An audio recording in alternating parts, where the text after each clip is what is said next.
What's going on, guys? It's your boy Ajen back again for another Etheria restart video. For today, it's time for some character building 101. So for today, I'm going to be sharing with you some tips on how to build a character and share with you my approach on how I build my characters. Take note that these are just based on my opinions and based on my playtesting, so take it with a big grain of salt. So the first question is, how do you build a character? That is the first question that you should fulfill. The answer to that one is it depends on the player. It depends on your own preferences. In my honest opinion, there are only two types of things to consider. One is the want, two is the need. So it depends on which character you want to build first, or it depends on the character what you need first. So that will be the deciding factor on whether who's the character that you should be building. I would suggest going for the need first before the wants, because sometimes the wants cannot get me through some contents. So the big advantage of the need over the want is that it will really help your account's progression into the game. So that's just me. That's just my priority for now, especially the resources for raising a characters are very steep. Yeah, very expensive. That is why you should be wise in managing your resources and with regards to especially building characters, because let's say for example you build something like a Hellkid. Hellkid is good. Yeah, he is a really good character, but during he will not carry you through the end game, in my honest opinion, based on my playtesting with him. I'm having a hard time using Hellkid in some of the harder stages, especially he is an SSR character, and you're very limited with the gold lattices or the yellow lattices to raise up the skill build for this character. So I wasted my time and some resources on raising my Hellkid. So that is a big mistake in my honest opinion. So let's say you've already decided which character that you're going to build. What should be the next step? The next step should be trying to understand that character skill set and also choosing the best shell for that character. Yeah, shell is going to be a big pain in the especially farming shells. You really need some good RNG when it comes to farming the shells, because the drop rate for the shells are horrendous, especially the combination of the matrices on the shells. It's very hard to get the combination of matrix that you really want for your character. Let's say for example here for my Rosa, I've been trying to farm the shells for Revelation, and I cannot get the combination of matrices that I really want. As you can see, we have here Fury and Momentum. I need Fury and Keen Eye, or Fury and Onslaught, something like that. But I cannot get those combination, and you will spend a lot and lots of stamina just by trying to get the shell that you want for your character. That should be your very first step, in my honest opinion, because once you've already gotten what do you call this, the necessary shell for your character, then you can proceed to the farming the gears. Of course, you should level your characters. You should level your prowess as much as you can.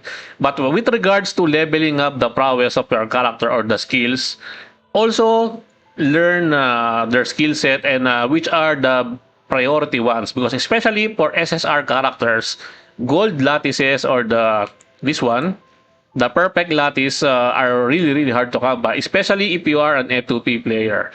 The resources for an F2P is very much limited for this one, so be wise in using your lattices for your SSR characters. That is why you should prioritize first the needs over the wants, in my honest opinion, because if you make a mistake, you need to wait for the pre-character reset event. But that just we don't know when it will be coming back. But there is always a character reset event. One is free, the others are you need to pay Hydra crystals, but you should be avoiding to rely on those character reset event just to correct your mistake. So avoiding mistake is the best choice in my honest opinion. So yeah.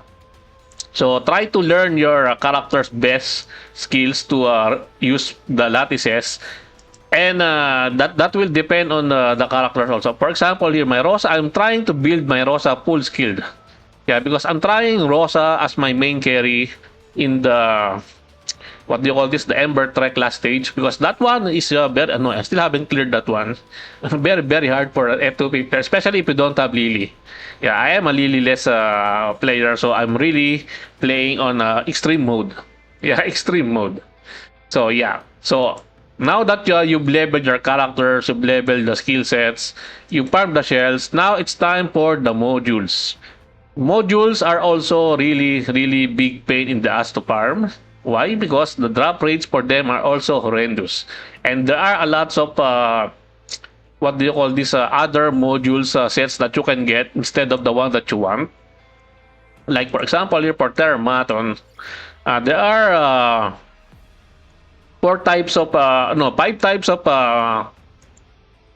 modules that you can get, and the drop rates are pretty much horrendous. Also, the substats that you need, the main stat that you need for your right side piece of the character's gear, the right side piece here, these are pretty much the hardest one to get. You can also make a, especially for starters, you can always try to make a broken set. What do I mean by broken set? An example of a broken set is something like this. Let me show you my.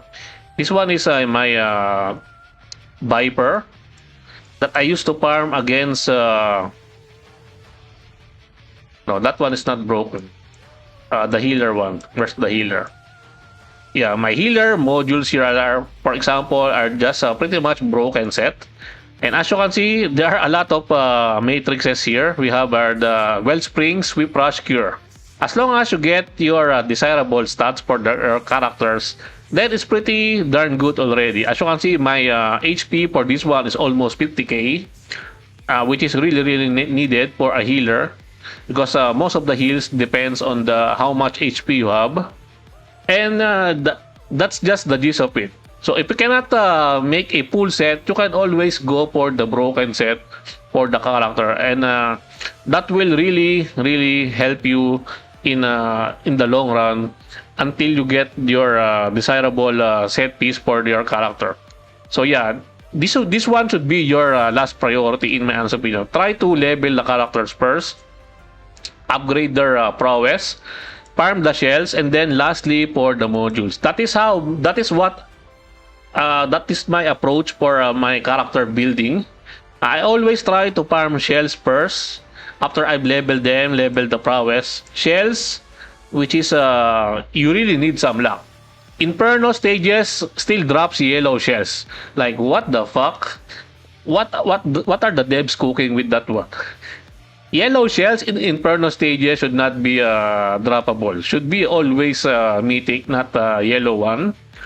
I don't know why, but I've been farming the Nikonana Inferno, and I still cannot get the three types of matrices here, the three types combination here, because the drop rates in Inferno are pretty atrocious, and also I always get yellow shells on that one. So yeah, shell farming is pretty much very hard. You need good RNG with your drops. And yeah, luck plays a big part in raising your characters also. Not only in raising your shells, getting the correct passive effect here is also one thing to raise your characters. You also need to take into consideration this one. Especially, for example, if you're using if you're raising an opener character, or your buffer or your debuffer, they should be a speed build, right? You should be taking the turn first, and then you should try to get the speed passive here on your shells. Which resetting also this one takes a lot of time, takes a lot of resources, and also takes a lot of this one, the training data. Which is if you're not farming shells, you're not going to get them unless you're buying them from the shops or exchanging them in the shops for some something like arena medals or arena tokens, something like that. So yeah, there you go. That is how I approach my character building. What about you guys? Let me know your thoughts in the comment section down below. And I think that's it for me for today, guys. I hope you enjoyed this video. Please leave a like and subscribe. I'd really appreciate it if you could help me grow my channel more.